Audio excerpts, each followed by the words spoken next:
We want to suggest to you that which puts all the pieces of the jigsaw together to give you the big picture, the Islamic eschatology, is saying to us that the time has come for the United States of America to be replaced as the ruling state in the world. And for those young students who we have here today, and there's so many of them, let us explain what is a ruling state. To rule the world as a ruling state does not mean that you have to rule every square inch of downtown Chicago and Jakarta. No! A ruling state, when we use the term, is a state whose power and dominance in the world cannot be challenged by any rival or combination of rivals.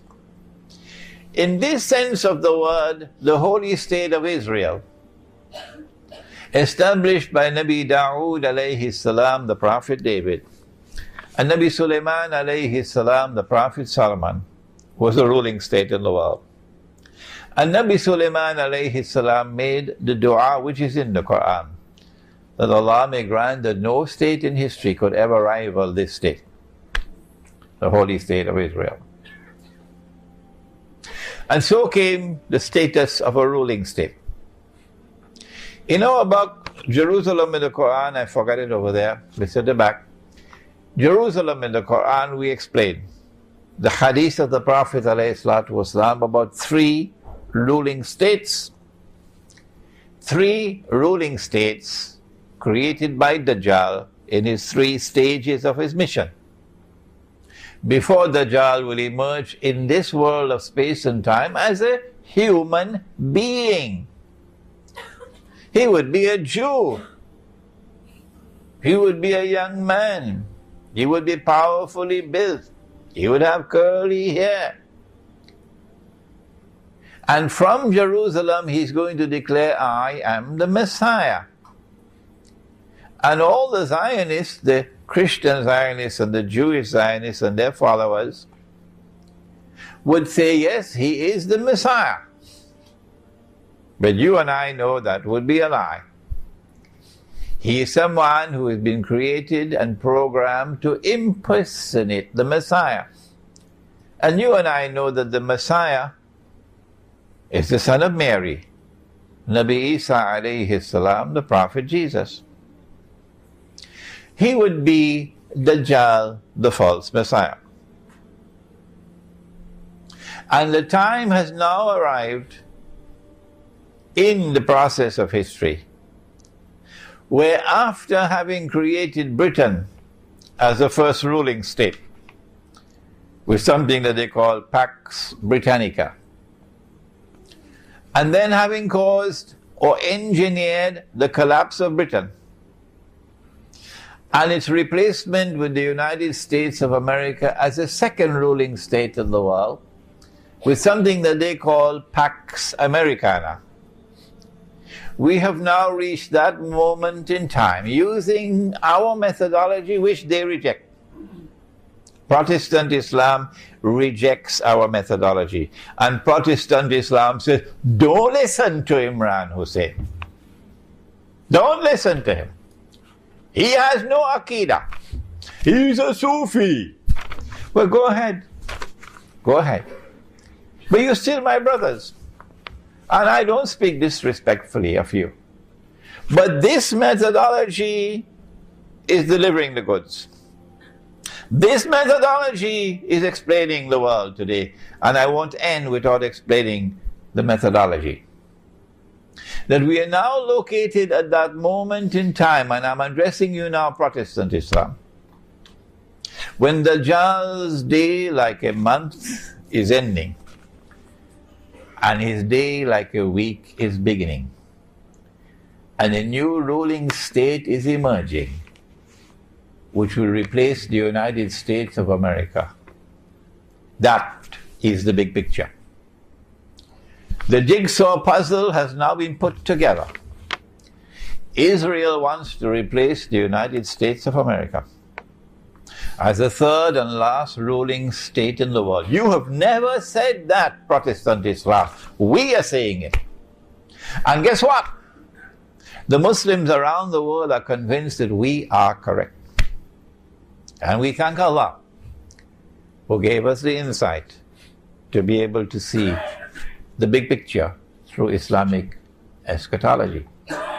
When Israel takes over from the United States, and the financial crash and the economic crash and the military crash and the hatred for the United States around the world and so on are all part of the agenda to bring down the United States. When Israel takes over from the United States and the world, then Israel must establish its political and economic dominion over the whole world. And the first people that have to rule will be the Arabs. Of course. Otherwise, no Jew will accept this as a ruling state. And so the Arab Spring has come at this time to facilitate the wars that Israel will have to wage in order to subdue the Arab world and establish an Israeli political and economic dominion over the Arab world. And yet Arab Islamic scholarship knows nothing about this. Arab Islamic scholarship knows absolutely nothing about it. That is our predicament today, that we need a new generation of scholars of Islam using the methodology that we are offering to be able to read the world correctly. It is at this time that we have to ask, why is it that Protestant Islam has emerged at this time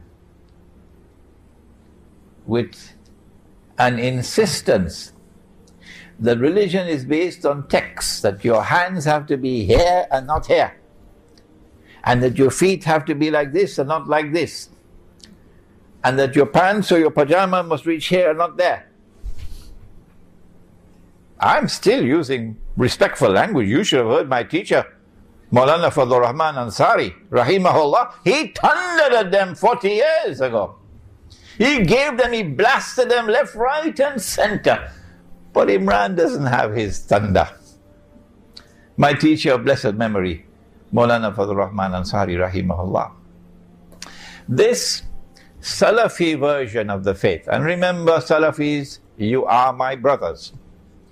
And I am not picking up boxing gloves against you. This is an academic, an intellectual discourse. We differ. Why can't we differ? Why can't we exchange views without hatred for each other? Why? You are my brothers. But that does not mean that you are immune from my offering a valid criticism of a methodology which is incapable of recognizing why the financial crash is taking place now, why the economic crash is taking place now, whereas our methodology is explaining why it is taking place now. And there's something else which is happening at this time. The pieces are coming together. We have a group called the Tabligh Jamaat, who have fanned out around the world.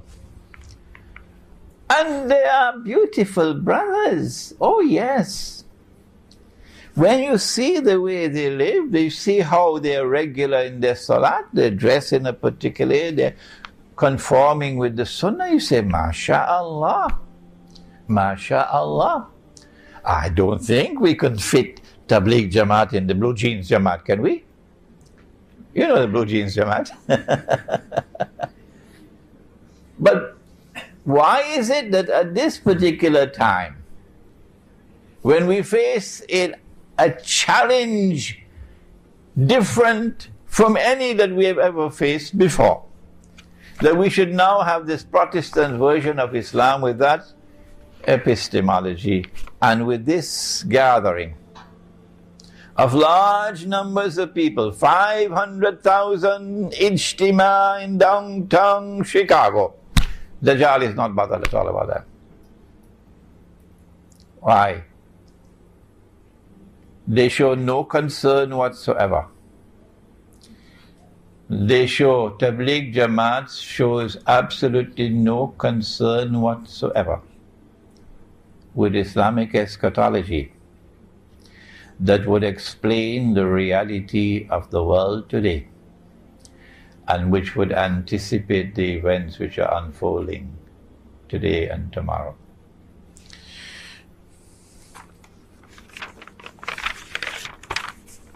I say that this is not happening by accident, and it is time for us to deliver a wake-up call, lovingly of course, not with boxing gloves, to all those who are members of the Tabligh Jamaat, the only Jamaat in the world, incidentally, which has closed the doors of the masjid to me wherever in the world I have gone. I cannot go into a masjid controlled by Tabligh Jamaat to teach them that which they do not know. And they don't have the teachers to teach it. Most of the Salafi masjids are the same except for, may Allah bless him, Sheikh Faiz in Sydney. Sheikh Faiz, who is the foremost Salafi Sheikh of Australia, graduate of the Islamic University of Medina.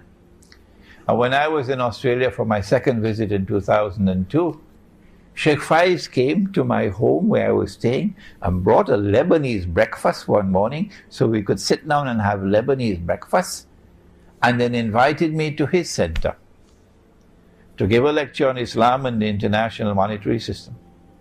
And before the lecture could take place, he asked me to come into his office. And he said to me, Sheikh Imran, I want to become your student. Those were the words he spoke to me. Well, he's such a learned man, I should be his student. Why is it? Why can't we give you a wake-up call and yet remain brothers with each other? Because your methodology is wrong. You're putting your head in the sand like an ostrich in Tabligh Jamaat and not paying attention to understanding events unfolding in the world is dangerous for the Ummah. It's like sleepwalking through history. I thought Ronald Reagan was the only one who did it. But that's what you're doing, Tabligh Jamaat. Do not be annoyed with me. Do not be offended. Because you are my brothers. Now let's come to the methodology. The Prophet said, alayhi salatu wasalam, that every prophet warned about Dajjal. And the Prophet Nuh alayhi salam warned about Dajjal. But I'm going to tell you something that no one has ever said before me. Dajjal sees with the left eye, he's blind in the right eye, it looks like a bulging grip. Dajjal sees with the left eye, he's blind in the right eye, it looks like a bulging grip. But your Lord is not one eye. Between his eyes on his forehead is written the word kafir, kafir, kafir. And every mu'min will be able to read it, whether that mu'min is literate or illiterate. And so Ali radiallahu ta'ala anhu will be able to read it. Kafir. But Tony Blair won't be able to read it. You know, he was just convicted for war crimes right here in KL. So we sent Tony Blair to the eye specialist. Check out his eyes. Why he cannot read this kafir? Oh, when you're sending Tony Blair, send George Bush also with him. And then the report comes, nothing wrong with their eyes. Well, then how come they can't read, but the mu'min can read? We say, and this is our viewpoint, and you don't have to accept it, is that when Dajjal sees with the left eye, this is religious symbolism at work, that he is seeing with external sight. And when he is blind in the right eye, this is religious symbolism at work, and he's internally blind. And that's why the kafir cannot read. Because when the mu'min reads, he's not reading with these eyes alone. He's reading with internal sight. And did the Prophet not say, sallallahu ta'ala alayhi wa sallam, I wish I had another 1 hour to deal with the subject. He said, اتقوا فراسة المؤمن فإنه ينظر بنور الله. Fear the firasa. The firasa is that hikmah, or that wisdom of the believer, which is intuitive in nature and founded on spirituality. Fear the intuitive, internal spiritual insight or wisdom of the mu'min, because when he sees with the nur of Allah. And so this hadith is speaking about epistemology and about spirituality. The absolute imperative of pursuing the spiritual quest, so that you'll have internal nur with which to see, and so that you have a chance of walking in the path of Khidr alayhi salam. After all, it is Suratul Kahf of the Qur'an, which is the surah of Akhir Zaman par excellence. And Khidr alayhi salam is different from the rest because you'll only meet him where? You will meet him at Majma'ul Bahrain. Majma'ul Bahrain, the place where the two oceans meet. Which two oceans? Go to Imam al-Baydawi and his tafsir. The ocean of knowledge externally acquired, the ocean of knowledge internally received.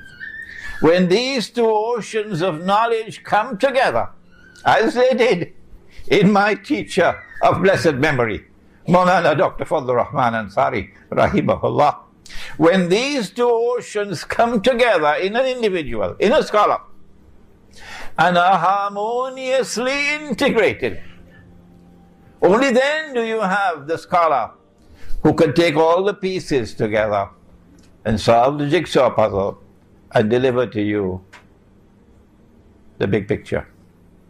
And so today we address them, Protestant Islam, and we ask you to take another look at epistemology and at spirituality, the methodology that we are offering. رَبَّنَا تَقَبَّلْ مِنَّا إِنَّكَ أَنْتَ السَّمِيعُ الْعَلِيمُ وَتُبْ عَلَيْنَا يَا مَوْلَانَا إِنَّكَ أَنْتَ التَّوَّابُ الرَّحِيمُ بِرَحْمَتِكَ يَا أَرْحَمَ الرَّاحِمِينَ آمين. الحمد لله وكفى والصلاة والسلام على عباده الذين اصطفى خصوصا على أفضلهم وخاتم النبيين محمد الأمين وعلى آله وصحبه أجمعين وبعد. Brother Chairman, respected members of the Management Committee, brothers and sisters, Assalamu Alaikum wa Rahmatullahi wa Barakatuh.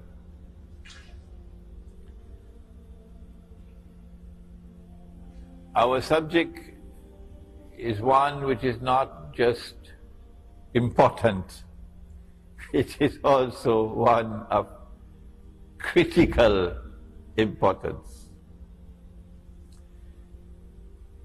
There are those who consider their supreme objective in life and their supreme loyalty to be holding on to their job and getting their promotion. But there are others who believe that their faith is the most important thing in their lives. And such people would want to sacrifice whatever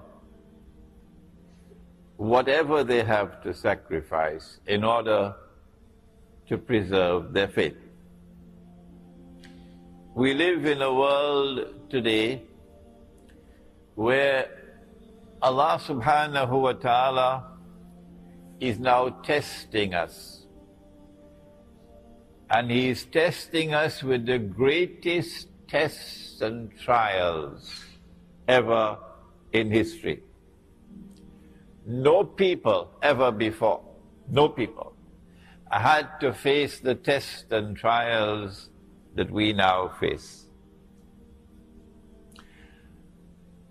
These tests and trials are of such a nature that reason alone, the rational faculty, the capacity to think, is not enough. No. We have to be a people who see with two eyes in order to be able to see and recognize the world today. But most people see with only one eye. They see with only the external eye. They are internally blind. They may have a PhD from MIT, but yet they are internally blind. The heart can see, but they don't teach that at universities now. The heart can see what these eyes cannot see. The heart can penetrate beyond the external appearance to reach the internal reality of things. But that would be possible only when there is faith in the heart. And when there is faith or iman in the heart,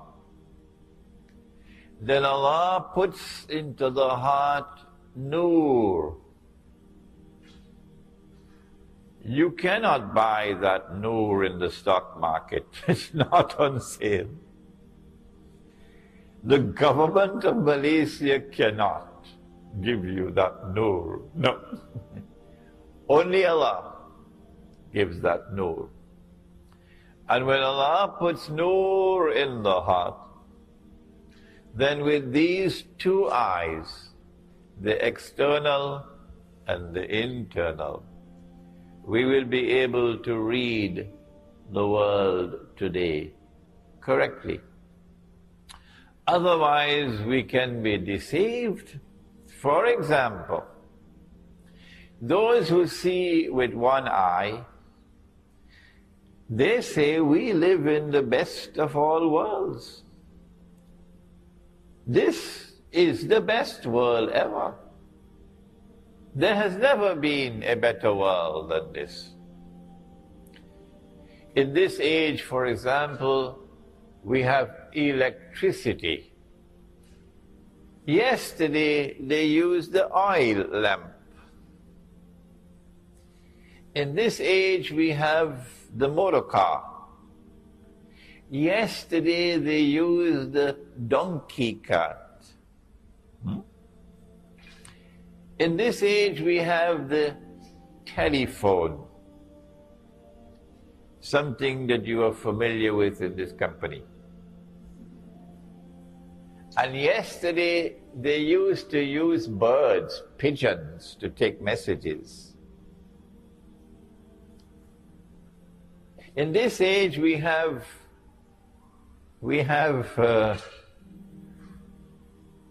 the toilets in the home, because we have sewage systems. And yesterday, you had to go outside of the home. And so the evidence keeps on mounting. Who wants to go back to yesterday? This is the best of all worlds. Those, on the other hand, who see with two eyes, they say, but wait a minute. Can this be the best of all worlds? When those who are ruling the world and getting all of mankind to become carbon copies of themselves, that anything they do they make all of mankind follow them.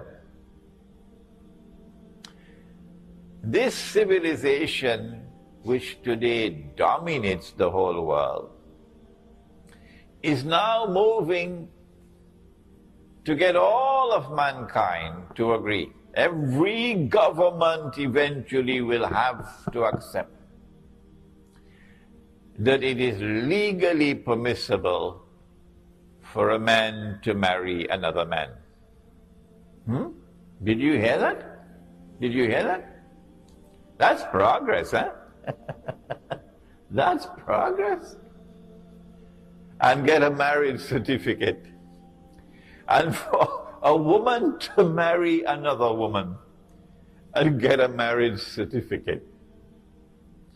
We say, no, this doesn't look like the best of all worlds at all. This looks like the worst of all worlds. The difference between appearance and reality is remarkable. Yesterday, we lived in a world in which, yes, there were people who were rich, and there were others who were poor, of course. But we never knew an economy, no, not ever in history, in which the rich were permanently rich, and in which the poor were imprisoned in permanent poverty and destitution. This is the first time in human history. We say this is not progress. We always used money all through history. And the money that we used was money which had its value inside the money. So it was money with intrinsic value. So if somebody wanted to rob you, they had to come at you and take the money from you by fighting you. That's the only way they could take your money. But now we live in a world in which they can rob us, take away our wealth, without ever having to put their hands in our pockets. Yes? And they have reduced Indonesia today to slavery. And they have reduced Bangladesh to slavery, and Egypt to slavery. It is not by accident that Indonesia is so poor today. If you believe that Indonesia is poor because the Indonesians don't work, then you should buy a one-way ticket to the moon and go and stay there. You don't belong to here. No. There is a monetary system in the world today, and I know that subject because I have studied international monetary economics at 2 universities. I know the subject. We have a system of money in the world today, which is being used to rip off mankind, as a consequence of which one part of the world today is in slavery, and another part of the world are the slaves. There is a hadith that Dajjal will be followed by 70,000 Jews from Isfahan, wearing their Persian shores. You heard the hadith? Huh? Good, you're shaking your heads. My opinion on this hadith, and remember, when you find a hadith pertaining to Akhir Zaman, and Imran Hosein does not touch on those ahadith, the implication is that he is not as yet comfortable that he has penetrated the hadith. There are some ahadith pertaining to Akhir Zaman that you'll only understand after certain events unfold in the historical process. And so, little by little, I am moving forward. Little by little, one step at a time. When I get a hadith that I believe I understand, I then offer my opinion. But I qualify. Do not accept my opinion, please, until you are convinced that it is correct. Dajjal will be followed by 70,000 Jews from Isfahan, wearing their Persian shawls. And so, immediately, I come to the conclusion that these will be Jews who will have Muslim names. Because they're coming from Isfahan. And they're dressed up as Iranians, Persians, not as Jews. So these will be a hidden force emerging out of Iran that will be supporting Dajjal. Externally appearing to be Muslims, but internally supporters of Dajjal. And so I am anticipating now that there are going to be great changes in Iran. And through this talk, I'm warning the Iranian government and the Iranian people that the attack is coming. Yes. Because I hold that the Iranian government is sincere in its opposition to the oppressors who now rule the world. You can have other views, but this is my view, that the Iranian government is sincere in its opposition to Israel. I reject the view that the Iranian government is insincere and they have some secret pact with Israel and they're just throwing dust in our eyes. No, Imran Hosein does not think like that. An Iranian government which is sincere in its opposition to Israel is not something that Dajjal will accept. No. He wants to use the Shia divide. He wants to exploit the Shia sectarian movement to his advantage. And so he needs a government in Iran that will be first Shia and then Muslim. And so I expect that the attack will take place on Iran. Of course, the attack would be for destroying the nuclear plants. That's all the hype about nuclear plants and nuclear weapons and so on. But I want to suggest that the more important reason for the attack on Iran would be to remove this present government and to replace it with a Karzai-type Afghanistan government in Iran that will submit to the Zionists and therefore become camp followers of Dajjal. And that is when this hadith will be fulfilled, about 70,000 Jews. When Iran is attacked, which I expect to take place this year or next year, because that's why all is drum beating about 2012, I also expect that they have already groomed an Imam al-Mahdi.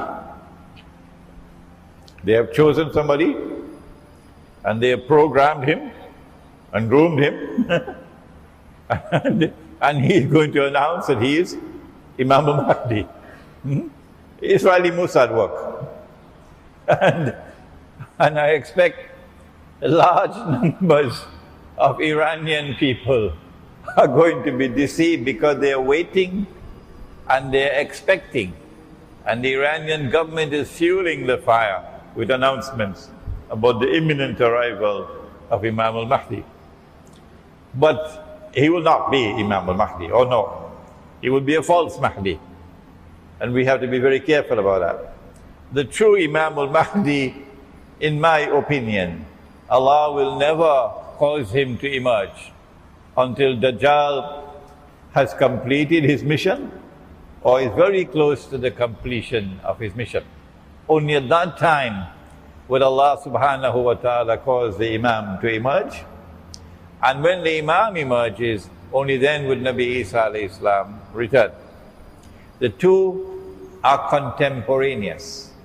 The age of Imam al-Mahdi is also the age of the return of Nabi Isa alayhi salam.